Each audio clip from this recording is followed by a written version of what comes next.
Hey everybody.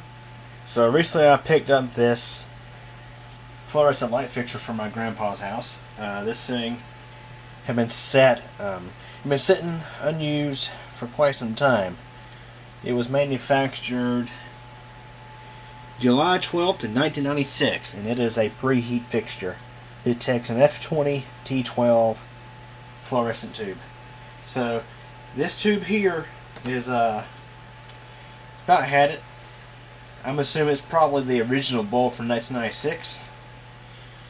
I would assume that the thing burnt out, and my grandma, she just, I guess she never replaced the bulb, and this thing just sat for all this time.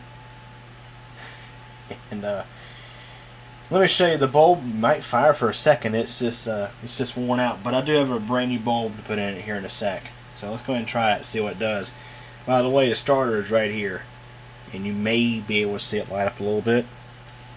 So I'll just go ahead and cut the light out, and let's enjoy the show.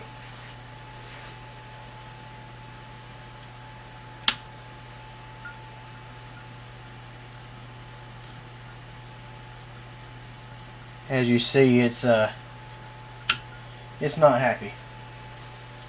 Sometimes it can strike and hold for about 10-15 seconds, but it can't. It'll just go back out. So we're gonna go ahead and change out this tube, this fluorescent tube.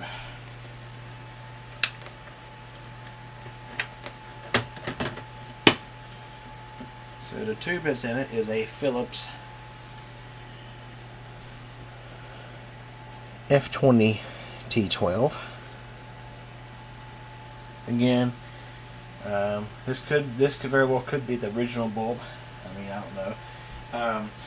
My grandmother years ago, she used to have houseplants, and I think this fixture was used sort of as a grow light. Now this is not a grow bulb, I don't think. Don't see anything mentioned about it. But she used to. This thing was actually placed right at the window in one of the bedrooms, where I believe she used to have her plants a long time ago.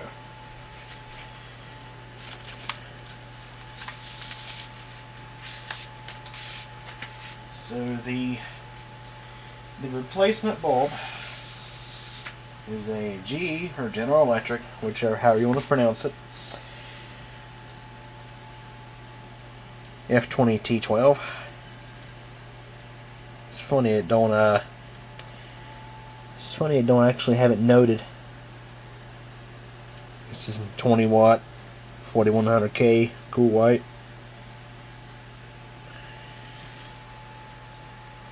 So go ahead and pop this in there.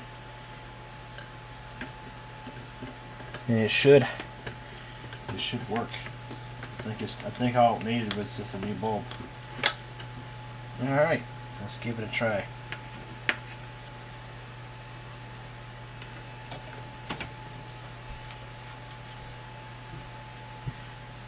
For all you preheat fluorescent light fans out there, here we go.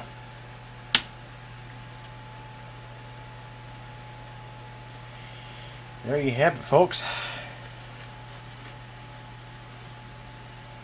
Lights right up just fine.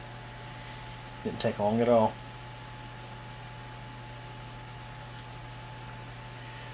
So this is an older magnetic ballasted fixture. It does not have the electronic ballast, and it's got an old style starter.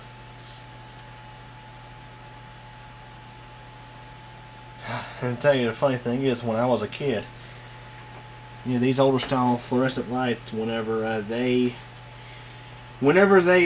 burnt out, as a kid I was terrified. I mean, I had a touch of autism, and I'll tell you, my grandparents and my mom's side of the family, we had an antique store,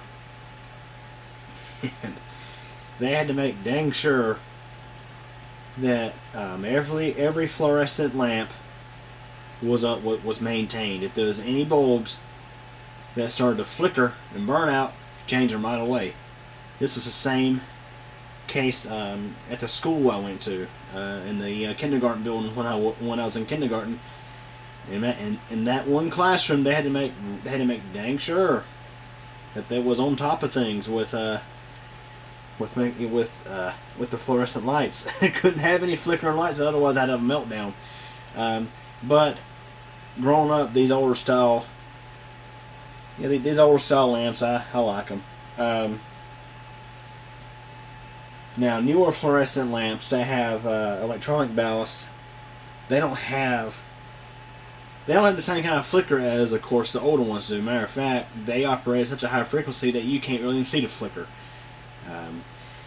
And when they burn out, they usually just, you'll see, of course, the ends of the tubes lit up a lot of times, or just the bulb will have a pink appearance to it and not be flickering. So yeah, we'll shut this off for a moment here, and then we'll restart it.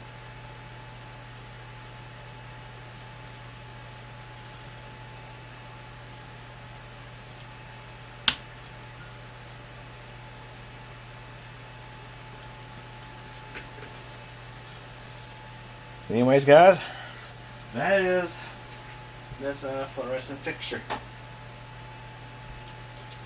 Puts out a pretty decent amount of light, but I can say that these old T12s, they're not as bright as the newer T8s. Yeah, the newer T8s, they use a little less power and they're brighter, but for a nostalgic sake, this thing is cool. So anyways, hope y'all enjoyed this video. Thanks for watching.